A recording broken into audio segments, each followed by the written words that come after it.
Hi, good evening everyone.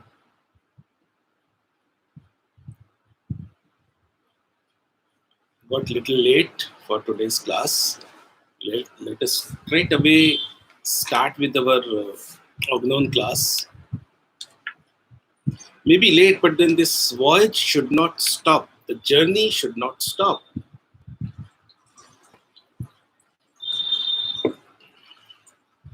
So we discussed yesterday regarding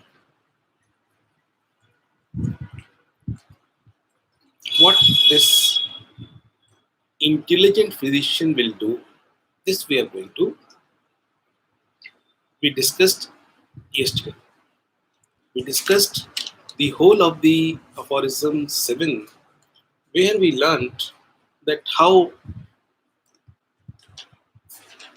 we can really extract, we can really carve out the totality of symptoms from the portrait of disease. And I'm sure now everyone must have been clear about the portrait of the disease and the totality of symptoms. I have I have a nature to talk things repeatedly. I got this habit to do so by some very good learned teachers, especially my professor Dr. L.M. Khan. Because the old learned things, if you really want to demine them, it needs lots of hammering. Repetition is nothing but lots of hammering. So that the thing should remain engraved in our gray matter. Once it is engraved, as things are engraved in me by my teacher, I feel that it must be there in everybody's mind that few of the mistakes, few basic mistakes we should not do. It is not acceptable. Such mistakes are not acceptable in homeopathy. What we are reading in the Ognon, there are so many things which is not acceptable we are doing because of the lack of knowledge of Ognon. Now, today we are going further and we are going to discuss about aphorism number 8. We read the aphorism number 8 and here you will come to know that why I decided that we should at least keep in touch with the appendix of the Ognon, written by Richard Hughes, not by Hahnemann, because it is going to clarify so many important points, like for example the footnotes. The footnote given in this aphorism in respect of Hoofland, the most common question we all came across in our BHMS, that Hoofland said that homeopathy removes the symptom but disease remains, and how Hahnemann answered, and what is the history behind it.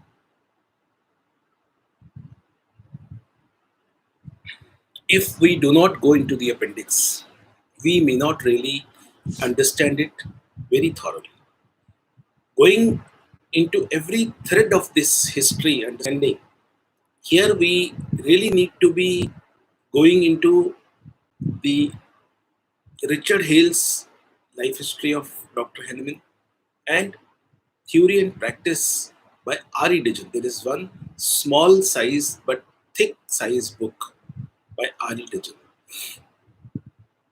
That is at length R.E. Digen spoke regarding so many concepts of homeopathy, the contradictions with the understanding of the Ognon of Dr. Hahnemann, and so many details he talked about.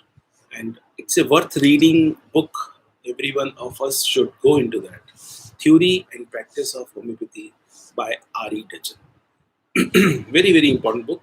Generally not referred, generally not studied. Generally in college also, it is not taken, and I am seeing even it is obsolete from the post graduation of organon also. But then when we are going into MD, then definitely we are to be much more above than what we have done in the BHMS. There must be some difference. There must be some extra knowledge beyond what we have gathered in BHMS. So let us go ahead.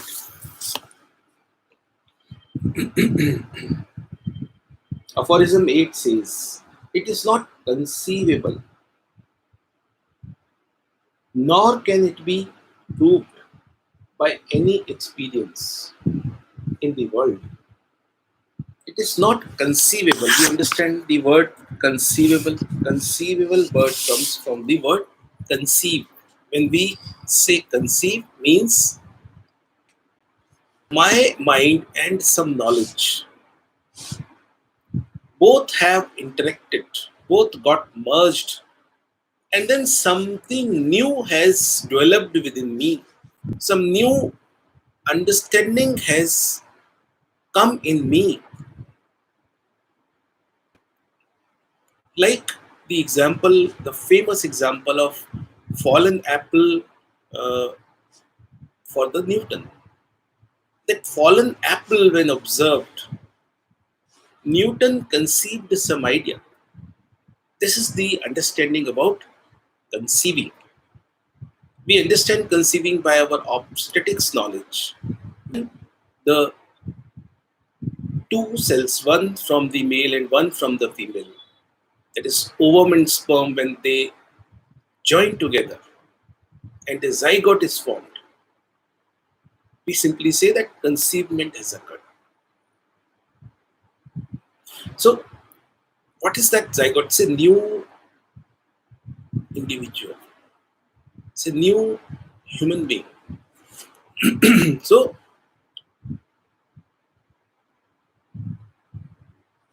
So, what I wish to say is that we should be understanding the words in a very, very clear manner. Conceivable, it is not conceivable, means you cannot come up with some of the new understanding in your mind.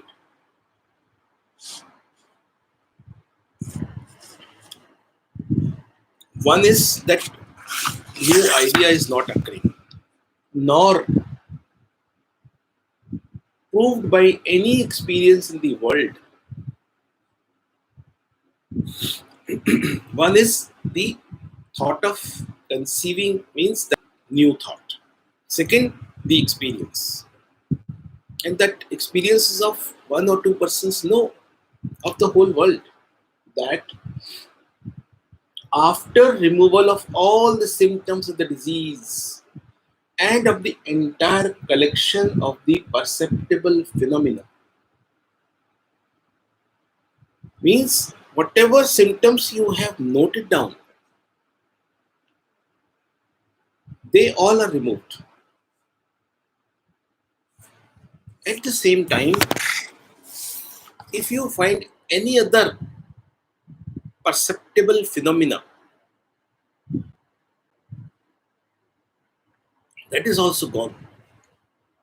Then what does it mean then? There should or could remain anything else besides health.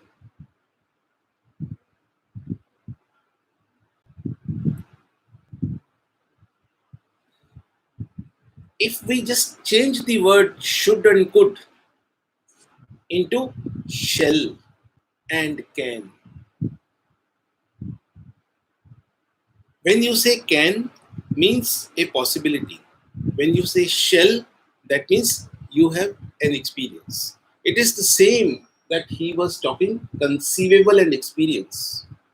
Could is related to the conceiving the idea. Means that's an idea only. But when you say shall, that means gathered from the experience. But then when you write something afterwards, you have to write down in the, not in the present or future tense, then it has to be in the past tense. So he is saying there should or could remain anything else besides health. If all symptoms are removed, if all the phenomena are removed, you mean when to be more clear when you say phenomena, phenomena means if you could see any pathological presentation of the disease, any kind of psychological, physical, any kind of psychological or physical phenomena means the pathological aspect. If that also removed, no symptom is there, then any stretch of imagination and any extent of experimentation cannot really prove this, that when all these things are removed, then still there is any disease now remaining in the organism. This is what he wanted to say here. Or that the morbid alteration in the interior could remain uneradicated. Again, right from the aphorism 1 footnote, aphorism 6 footnote, and the aphorism 8 footnote. The basic crux is regarding the comparison and the versus between the outwardly expressed symptoms and the alterations in the interior of the organism. It is the versus of these two. When it is the versus of these two, there is always a confusion left. And nowadays, medicine, and because we also read so much of the Western medicine as the allied subjects, they are called, we are also going into this kind of mirage. It is a mirage. You understand mirage? Mirage means the very desert areas where no water, but then because of the light on the sand, some reflection of water sees. So seeing this reflected picture of water is called mirage. I hope you all understand that. Means it's just an image, but it's not there. It's a delusion. So such kind of delusion is now setting in us also. Very difficult to be away from that. Just be very careful.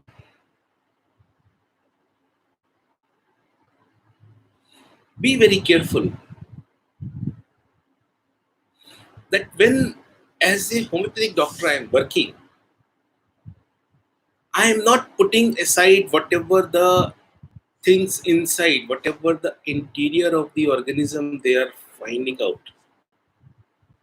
But then ultimately it may give lot much of explanations regarding the disease. Mind it that whatever they see, the changes in the organism, when they do some endoscopy, when they do any test, maybe simple CBC. This CBC very strictly to be understood for that moment, because next moment when blood is taken, that next moment after that, it is into the change. It is constantly changing. But we are getting the report, it is a nearby idea that this is the status. And then we compare it with the average. So the whole thing regarding the interior of the organ is quite debatable. And above all the informations gathered regarding the interior of the organism, regarding the uh, spiritual being, regarding the vital force, the operations of the vital force, whatever we get these informations, they are at least not helpful for us to select the medicine. So we need to be, our job is, the most important job is to find out the indicated medicine. Like for example, if we simply want to study regarding the COVID-19, the symptomatology is much more important of the patients. RT-PCR positive is all right, it's just one small information. Then recently, so many videos and so many other informations are flowing around, and it is with every test. If you read Harrison, Practice of Medicine, regarding the investigations, there is a percentage of error, and this percentage of error in respect of COVID-19 is much higher than uh, the other test. So the point, what I wish to make, that what Hahnemann is saying here in the footnote aphorism 1, footnote aphorism 6, and again relating it somewhere with the aphorism 8, that is a understanding of the disease by symptoms or by going into the interior of the spiritual being, knowing the operations of the vital force. It is now felt, it is now resolved, it is now understood as that the information what is gathered from the interior of the operations of the vital force is much more true, and symptoms are deceiving. This is what is the present difficulty of the medical education. You just see, when you were there with me in the voyage of the author's preface, author's introduction, what was the thing in the old school? Nothing but the tole causum, the materia pickens, the material cause of the disease. It is now transformed in this form, and now they are trying to put aside the indications. Now they are in the view that symptomatology is deceiving. What you gathered from the inside, the inside story, the interior status, up to the molecular study, up to the genetic study, and then molecular study, that is rather more informative and more sure about the disease. As a matter of fact, for the all kind of medical art, this is not. As this materia pickens is not truth, similarly, knowing so much of detail regarding the interior operations of the vital force are also not very helpful. And with the understanding of the homeopathy, selection of the right medicine and potency, all these interior informations do not much helpful. And this is how Hahnemann is giving this comparison in the aphorism 8. When you are such a penetrating medical observer, and you have programmed your observation as per aphorism 6, and out of those collected symptoms, you have ciphered the symptoms, and by doing removal of exciting and maintaining cause in the patient's life. After that, you have selected the medicine on the remaining, which is called the totality. When everything is gone, when all the morbid phenomena are gone, there is no such changes in the physiology available. There is no such alteration in the anatomy available, and there is no such expressed symptoms in the psychology and in the physique of the person, of that patient. Still, you want to say that there is something wrong in the interior still available? This is not possible. This is what Hahnemann is saying here. With the present knowledge of the interior of the organism, this aphorism is debatable to endless discussions.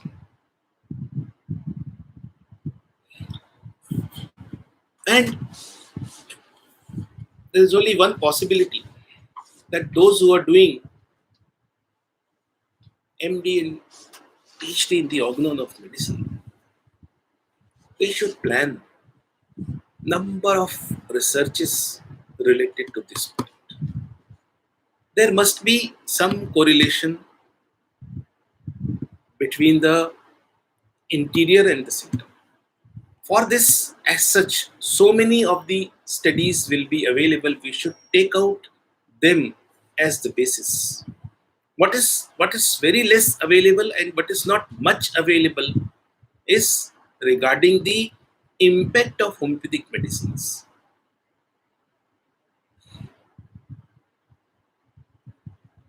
The impact of homeopathic medicines on the symptoms, we all have cases, right from our very senior stalwarts till now. But then we have much less data regarding comparing this outwardly expressed symptoms with the changes, alterations interior of the organism. And we need to know that when symptom has gone, the interior also got corrected. I was studying in the CCRH something they have written about the arsenic. They have some research papers. You can just search and find out that arsenic album has got power to alter some of the components of the immunology. And we need to gather those kind of papers which are being published to know about the changes of the interior and the symptoms and what homeopathy has done on that, and are they correlated. This can be understood in this fashion, this way. But whatever it is, this will be only the confirmation. But the fact of the matter is this: if we learn the proper art of noting down the symptom, if we become the proper observer, the medical observer, what kind of unprejudiced medical observer, and program our noting down of the cases and their symptoms as per aphorism 6, and ciphering them first by removing the exciting and maintaining cause which is still manifesting in the life of the patient, and then just simply leave aside all those symptoms because of those causa occasionalis. The remaining symptoms will indicate towards the indicated medicine. With this indicated medicine, the right dose and with the proper follow-up, when it is all removed, then it is nothing but the eradication of the disease from the interior of the organism also. This is pakka. There's no doubt about it.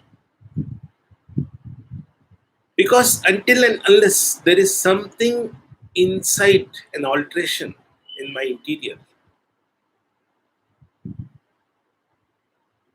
outward expressed symptom cannot be there. It is one and the same thing. But so far as homeopathy is concerned, we need to be very, very careful that we fix as a homeopathic clinician, as a homeopathic physician, we must be very fixed in our working, that we must learn the art of observation, collect the symptom as per the program of aphorism 6, do that working further, get the totality, prescribe, and then again observe. Do not forget removing the causa occasionalis in the life of the patient. And this is how we understand regarding the aphorism number 8.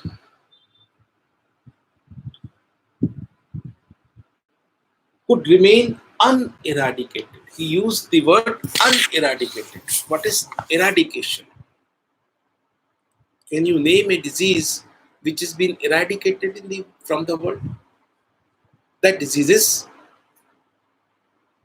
as far as my knowledge goes, is smallpox. Now, nowhere in the world, to my knowledge, the vaccination of smallpox is given. It is not given. I wish that you please read the quality of vaccine of this smallpox. It is, except the dose, the selection of the vaccine and the evolution of the vaccine is exactly the same as a homeopathic vaccine, except the dose is in a materialistic form. And both are announced, homeopathy and this vaccine, which is a very much near to the principle of homeopathy. That is, both announced in 1796. Look at the coincidence. Only difference was the location, but still the continent is the same. In Europe, one man, we call him Dr. Samuel Hahnemann, sitting in the Germany talking about law of similia and published the understanding of this law in 1796. And in the same year in UK, England, one Jenner is started inoculating the smallpox vaccine, learning it from a milkmaid. You can go into the Google and read the whole story, no point talking here. But the important what you will not get somewhere else is that how this genus vaccine for smallpox is near to the principles of homeopathy. Yes, the principle of homeopathy has got three quality. The first one is it should be similar. Medicine should be similar, not same, to the natural disease. Second, it should be in it should be stronger than the natural disease. And third is it should differ in kind. Means the smallpox vaccine has come from cowpox. Both are, if we see the origin, both are different diseases, but of similar manifestation, but not the same manifestation. So 3 points: similarity, differ in kind, stronger in effect. All the three qualities should be there in the prescription. Keep this thing in mind and stop thinking in this fashion that let me prescribe carcinosin in the cancer and tuberculin in the TB. This is not the understanding as per Dr. Handel. I am reminding one thing. This tuberculosis bacteria was known to the scientific world by Dr. Koch, Koch. And for the treatment of tuberculosis, out of the tubercular bacilli, he made one tuberculin solution, and he gave so many patients this tuberculin solution. If you go into the history of medicine, you will come to know that because of this medicine, so many of the cases of tuberculosis they died. Those days when TB was there, except homeopathy, it is a death warrant. We all know Bonigoson survived tuberculosis only because of Hahnemann, because of homeopathy. And there are many, many such examples. And those days, the scientific community, the medical community, medical research community, they somehow, with lot many of difficulties, saved Dr. Koch, Dr. Koch. Because of this understood as criminal activity. So somehow differ in kind could not understood in the development of vaccination, and that is the reason that so many of the vaccinations never ever repeated the history of the Jenner's vaccine. So many of very nice and good books on immunology, if you read, they write a chapter. Will the story of Jenner's vaccine repeat? Because they forgot to understand, because they are not very accurate medical observer. This is the difference between the accurately observing medical physician. So it is very important to understand all this. And there were so many difficulties for Hahnemann in respect of using the nosode and in respect of making the nosode. We all know that Sorinum was one of the proved drug by Dr. Hahnemann. It is the 100th drug which has not come into the literature. Maybe this reason that whatever it is, all these issues were there those days. Legal issues were there so many. So this understanding is something very, very important to keep in the mind. Then let us go to the footnote of it. And the footnote mentioned on the uneradicated, there is two there, superscript. And if you go there in the footnote, immediately they write A, that is appendix. We will go appendix later. Let us first read the footnote.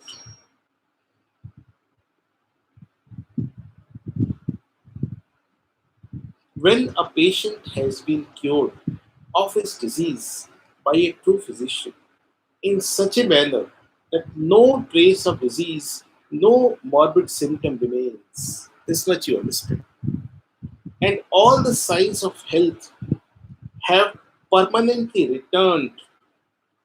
Again, we need to learn what are the signs of health. In aphorism 253 and all, he discussed, and when discussed, we will be discussing that. But then keep in mind, here added one more point. Earlier in the aphorism, he was saying that every symptom or any kind of pathology removed. Here he is saying at the same time, all the sign of health have returned. How can anyone, without offering an insult to common sense, affirm that in such an individual, the whole bodily disease still remains in the interior? If these conditions are that all the symptoms are removed, all the pathology removed, and signs of the health have returned. Even if you say the disease remains, it is nothing but an insult to common sense. And yet, the chief of the old school, Hoofland, asserts this as assert this in the following words, quote unquote. Homeopathy can remove the symptoms, but the disease remains. And then in bracket he gives the reference where Hoofland has written this. This he maintains. Who is he? Hoofland. This Hoofland maintains partly from the modification at the progress made by homeopathy to the benefit of mankind, partly because he still holds thoroughly material notions respecting disease, which he is still unable to regard as a state of being in the organism wherein it is a dynamically altered by morbid deranged force. One, because he was mortified, he was somehow jealous that homeopathy is seeing such a progress. And secondly, other reason that still in the mind of the allopathic doctor, who Flynn was an allopathic doctor, he was still with the idea of materialistic cause of the disease, and he is still not able to pick up the idea of the dynamic condition of the disease, which is nothing but alteration of the vital force, as an altered state of health, but he views the disease as a something material, which after the cure is completed may still remain lurking in some corner in the interior of the body in order someday during the most vigorous health to burst forth at its pleasure with its material presence. So dreadful is still the blindness of the old pathology. No wonder that it could only produce a system of therapeutics which is solely occupied with scouring out the poor patient. So he has given the explanation, as I am also saying, that maybe some transformation has occurred, which is seen as a advancement in the medical science, without really understanding that they are still not able to become the accurately observing physician. They are still not the right medical observer. And they are continuing with their old thought of materialistic cause of the disease. But then they have made certain transformations, and that material cause has gone very, very subtle. This protein is causing schizophrenia. This change in the genes causing this disease, and such so many things. So my point is that he has given all these understanding regarding Dr. Hoofland, who was also a, as we know, was a good friend to Dr. Hamlin. And he was considerate about homeopathy. Then only he published the articles of Hahnemann.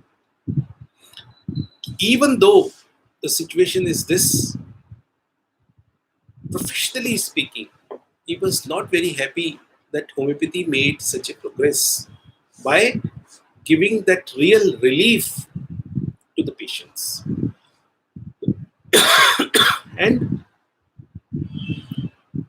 seeing this success, he was not very happy. Let me say very simply, he was quite jealous with the success of Hahnemann and homeopathy. At the same time, he was still having the idea of materialistic cause of the disease, because of which he was saying that Hahnemann, whatever he is doing, it is removing the symptoms, and still disease remains. What is that disease remains? That material which is causing the disease somewhere in the body, still there. You have not done evacuation. Someday when patient is in good health, in vigorous health, you need to do that evacuation procedures as they were doing, because that also they are to do, because by that way only for so many centuries they have been robbing the patients. But then something very important to discuss is regarding the history of the whole thing. So let us go into the appendix and see what this aphorism 8 note footnote says. A translation of Hoofland's homeopathy we found in British Journal of Homeopathy, volume, page number 170. If you are really very much interested how and in what context Hoofland has written this, that homeopathy removes the symptom and disease remains, then we need to go into this article. He gave us the reference that this article was published, though published earlier by Hoofland long back, that was republished in English translation by British Journal of Homeopathy, 16th volume, page number 170. We may find out it may be available with CCRH, this journal, or you can see in the search engine Science Indirect, and many such other search engines are there. We can really find out this article. Then he says, regarding the footnote of aphorism 8, in the first edition, this footnote, this note, is preceded by another which runs as follows. What I understood the meaning of this is that in the first edition, that means in 1810, the footnote was altogether this much as it is written now in the appendix. And in 1819, when Hahnemann came up with the second edition, the footnote completely changed as what we read just now. So, in the first edition, what was this? In the first edition of the Organon of Medicine in 1810, I am repeating years, it has got a catch that will come. In 1810, the footnote is all exact experience teaches that a disease of any importance requiring to be treated almost never consists of one single symptom, and a single serious symptom is almost never met with alone. So just keep in mind that there cannot be just one symptom. If if any serious disease we are seeing just one symptom, this is the deficiency of my observation, because it is not possible. Almost always there are several noticeable morbid phenomena and deviations from the normal state present in the patient, which all together constitute the unity of the entire morbid condition. Though at first sight some of them may seem to have no relation to one another.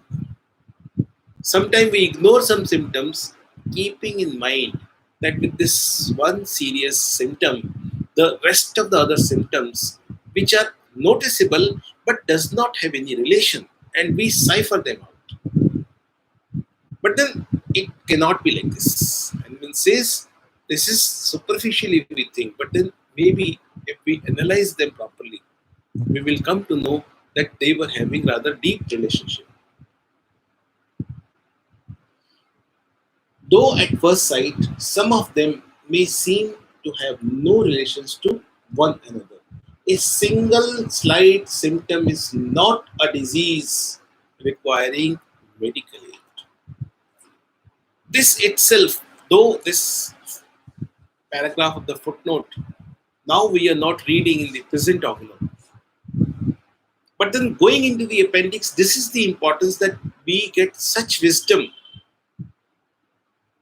which sometimes we are not having, and it is not immediately available with the organelle. But then thanks to Dr. Ari Dejan and Richard Hughes to really making this available here in the appendix and all together in the one book, which is being done. If you see your last page, this is being done by uh, Shri R.L. Sen Gupta in Kolkata, who combined 5th and 6th edition, and another person, Dr. F.R. Baker, of Professor of Chemistry, St. Xavier College, Kolkata. He helped a lot in the translation of Greek word and all. So it is really very, very important to understand that in this footnote of the first edition paragraph,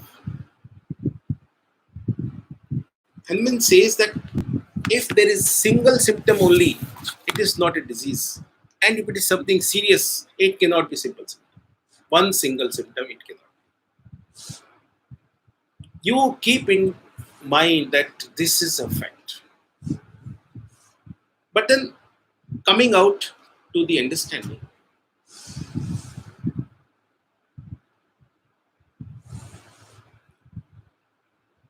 we need to really understand that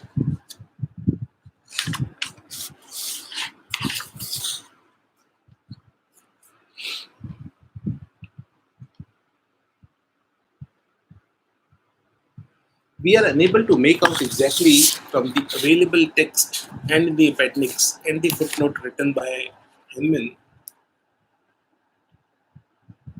that when exactly the Hofland made this statement. But what I gathered and I can remember with my memory, I'm unable to recall the reference. But so far as my memory goes, this comment by Hofland was done after 1810, after the first edition of the Organon. And after much time, Henman answered this. So, what is the catch? If you read chronic disease, you will come to know that somewhere 1800, 11, 12, 13, 14, reaching by this time, Henman understood that whatever the treatment I am doing with homeopathic principle, it is not eradicating the disease. It is only removing the symptom. And he wrote in the chronic disease theoretical part whether homeopathy is useless. These are the words used by Master Henman in the chronic disease theoretical part. But then he further investigated. And 2 years' time, somewhere 16, 17, these 2 years, he came up with the understanding of the chronic miasm. Not only he came up the reasons of the disease not completely eradicating, at the same time, he came up with the solutions also. And he was able to really eradicate the disease now. Earlier, what was happening? Patient was becoming all right, but then recurrence was not going, and the stage was coming when patients were not really recovering at all. They become obstinate. And that led Henneman to understand the background and the depth, and he came up with the chronic miasm concept. And then he was able to really cure. And in 2 years' time, he understood this. But then he kept on confirming and reconfirming his work rest of the 10 years. And formally he declared in 1828. And in the organon he put much later, somewhere in 1829, and exactly in the aphorism 1833. So just imagine that he really took the comment of Hoofland very seriously. And when Henman found this comment, and he also found, yes, it seems to be a truth. And he worked and he got the answer.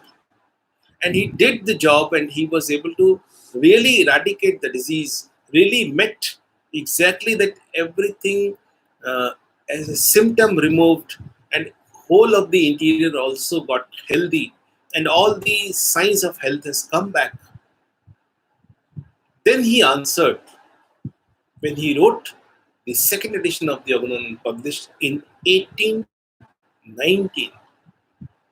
Then he answered Hoofland that you are jealous of me and you are jealous of homeopathy and you're still with your old ideas and the concept of Knowlegde. This is the actual story behind the Hoofland. So in one way, Anwin was thankful to him, and in the second way, he really answered him quite harshly. But then when it is science, when it is the medical art is concerned, then the right and straight answers are necessary. Henman did this kind of answering is not his boosting his ego. He never claimed that I am the master. He never claimed I am the originator. He never claimed. He whatever he has done, he always gave the credit to the Almighty, nobody else. He he never gave any credit to himself. He only worked. I don't know whether, but then, which we can see that he lived the way it is taught in this Bhagavad Gita.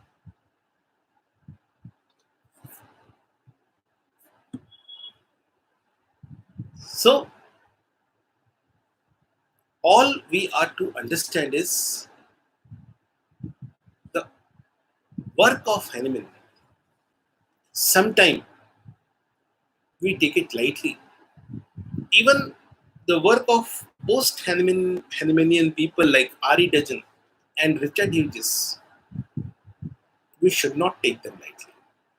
So the understanding regarding the blueprint of the organon, that is aphorism 5, it is teaching us that what is going to assist us regarding the cure, the cause of the disease. In acute, it should be the most probable exciting cause, and in the chronic, if we want to find out, if not really, if that we have to find out the fundamental cause, in that the most significant points in the whole history of the patient will help. And we are to search into the 7 areas.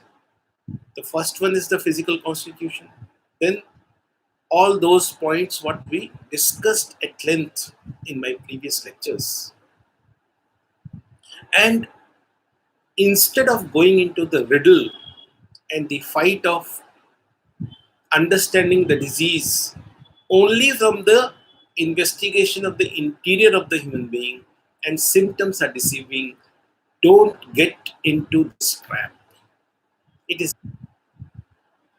simply learn the symptomatology, be the sharp, very sharp physician, be the unprejudiced observer. That only is a simple meaning. Don't judge anything in advance. Maybe you are a very good doctor, very good observer, everything. But your observations are kept at the end. First, note down the changes in the health. Patient says, I am having asthma for 5 years. Go back to the 5 year, find out if anything else, go back further, find out when he was unhealthy and when he was healthy. Just note down the changes in him, mind and body, when he started becoming unhealthy. Note down. Thereafter, how to note down? First, take note of whatever the patient say, then family members, then your observations. Out of this, remove the symptoms due to causa occasionalis and remove those causa occasionalis also. What remains is the totality. This totality indicates immediately to the indicated medicine from the list of the known medicines. When I say known medicines, that means the medicines which are known by proving on the healthy human being. Know this, give the medicine understanding with the proper dose, and observe if everything is gone. Understand this, that interior is also become healthy. And moreover, more confirmation, you are getting all the signs of health are returning. Somebody going into the weight loss, for example, cases of TB, cases of cancer, cases of hyperthyroidism, they all have weight loss and they started gaining weight. Even in some of the cases of diabetes, weight loss. With your medication, weight gain. It is a sign of returning of health. The mood, the behavior of the person, and so many other symptoms, you know this very well. Note all those things. And what Hahnemann said as an answer to the Hoofland, it has this history. That means what? This is saying, this is giving us an education. This is giving us one important thing. We all have to learn the concept of mism to be utilized at the bedside as per Hahnemann only. There are many varied concepts regarding the mism after Hahnemann. I only submit to every one of you, first and foremost thing you should do, that read the. Once you read Hahnemann, I'm sure thereafter, whatever you will not be deceived by any kind of, I'm not saying false knowledge, but what I find that in respect of Maism and so many other topics, the knowledge is incomplete. That may be helpful, but then that incompleteness will deceive you. So the best way is learn Hahnemann, thereafter learn so many concepts that you will be able to utilize that knowledge. Because that knowledge is, I'm not saying false, but then incomplete. But then knowing Hahnemann, you will be able to make a better utilization of that so-called incomplete knowledge. So I believe that this very understanding up to aphorism 8, we are able to reach further into our destination. We were able to understand all the prefaces, the author's introduction, Jeb's cross introduction, table of contents, and then we were able to understand the ideal of cure, aphorism 1 to 4. Then we understood the blueprint of the case taking. The next level, which we will be going into, the understanding of the knowledge of disease, that is the dynamic concept of disease that we can only understand by knowing the concept of vital force. That is from 9 aphorism to 18 aphorism. So we are to now focus on these aphorisms. Very important, very difficult. Why difficult is not that. We make a mockery regarding the concept of this dynamicity. We make a mockery regarding the spiritual being. How we make a mockery? That it is not scientific. It is a subject of religion. But no, dear friends, it is not really the only subject for religion. It's the high time to understand this aspect of the organism. And I wish that you all will participate very actively by your questions on the topic of vital force. You will be participating in this discussion from tomorrow in respect of vital force with all vigor, learnings, and discussions, and the training. We are completely diversed and we are very much away from the orientation. We are not only disoriented, we are very much away from the orientation. So understanding these aphorisms need lot of effort. What effort I will do is my job, but then I want you to come up with any kind of fast questions, any kind of difficult questions, any kind of understanding what you have regarding the vital force in the name of science and in the name of so many other myth in your mind. As the myth of breaking that symptoms of disease is not correct. Similarly, the understanding of this vital force, something very important. We will be starting from tomorrow. Whatever may be the difficulty, I wish you will put me in much more difficulty. We will be discussing that, and just at the end, let us see some comments. I'm finding so many comments. One core which seems to be present but is not there. No sorts are allowed by Hanuman sir or not. Maybe so many difficulties. He was not even no sorts are allowed by Hanuman sir or not. Maybe so many difficulties. He was not even forget about no sort. He was not even allowed to sir. If there is an alteration in the body, there should be symptoms. But these days we are hearing that there are asymptomatic cases of COVID-19. Disease is there, but there are no symptoms. It is not really like this. My strong understanding is, as such, it does not happen. Again, don't forget, my strong understanding is, as such, it does not happen.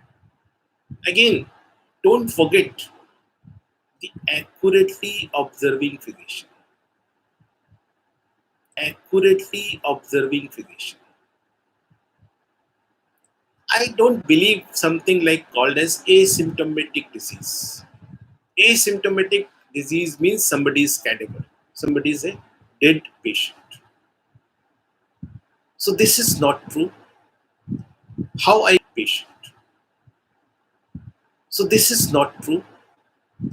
How I can say this question was asked earlier also. I did not answer because I was trying to find out the real understanding of it. Recently, you all must be reading the work done by Neminath Homeopathic Medical College, Dr. Pradeep Gupta on COVID-19. He did a study on some 50 patients of the COVID-19 and he gave his indicated medicine as per the protocol and they all got RT-PCR negative after the medicine. While doing this work, somehow they also got kind of symptoms. Dr. Pradeep Gupta and his team members, one or two, those who were going there to seeing those COVID-19 positive. As such, if you see the list of the symptoms, nothing was present like that. But then they felt something, means they were not feeling okay. Since, as per the protocol, it is not the symptom of COVID 19, he will be put in the category. Really see that there is something to be called as asymptomatic patient. Only thing is that are you the accurately observing physician or not? We will be doing some more work on this point. You also see into it. Manpreet Kaur also saying, so how should we understand this disease?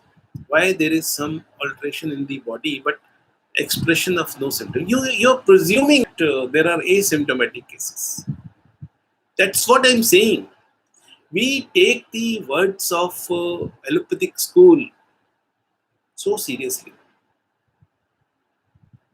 And they say that diagnosing of the disease, if we are able to do the diagnosis in 35% of the cases, it is a great success. Look at them,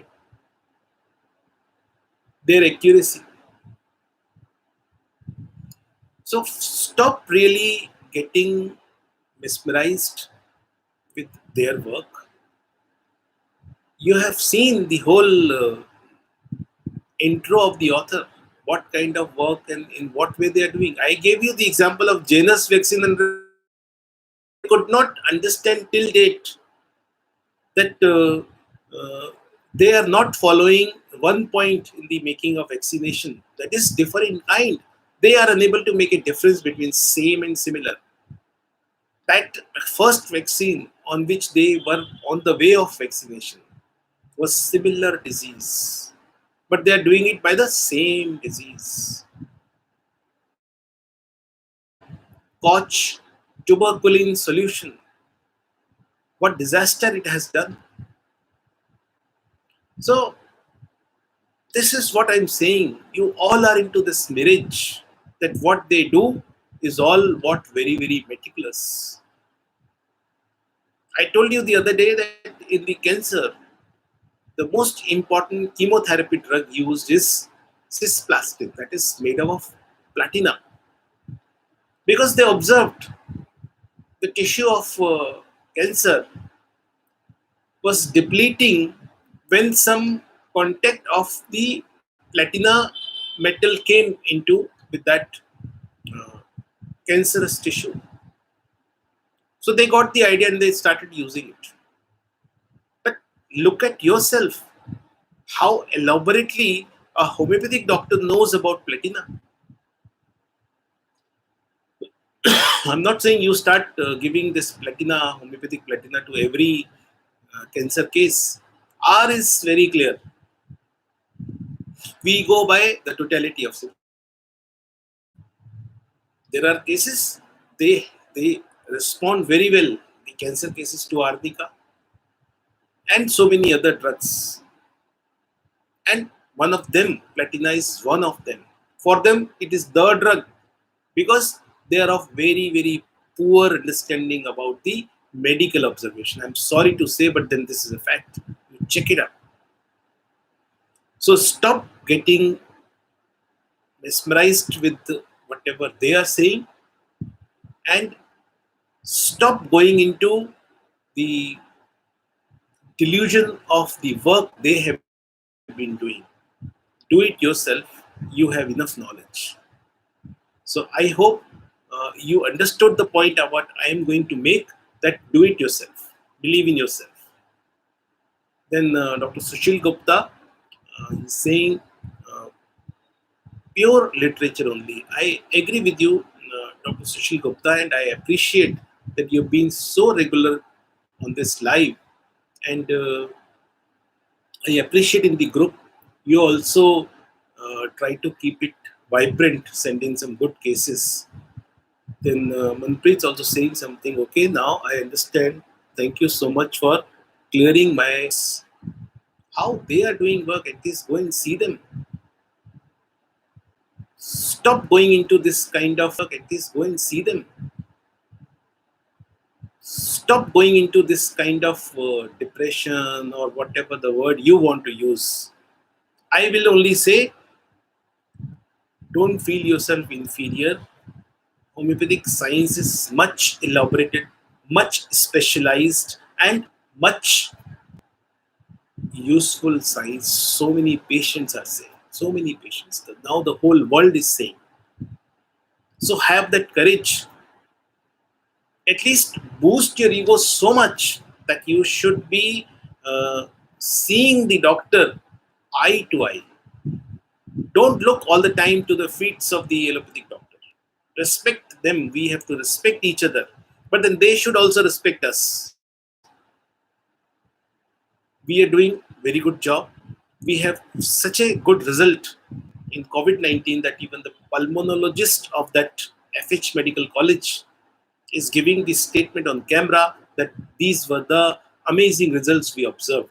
And mind it, this study is in the comparison of the allopathic treatment. That means the strength of this research work is quite high.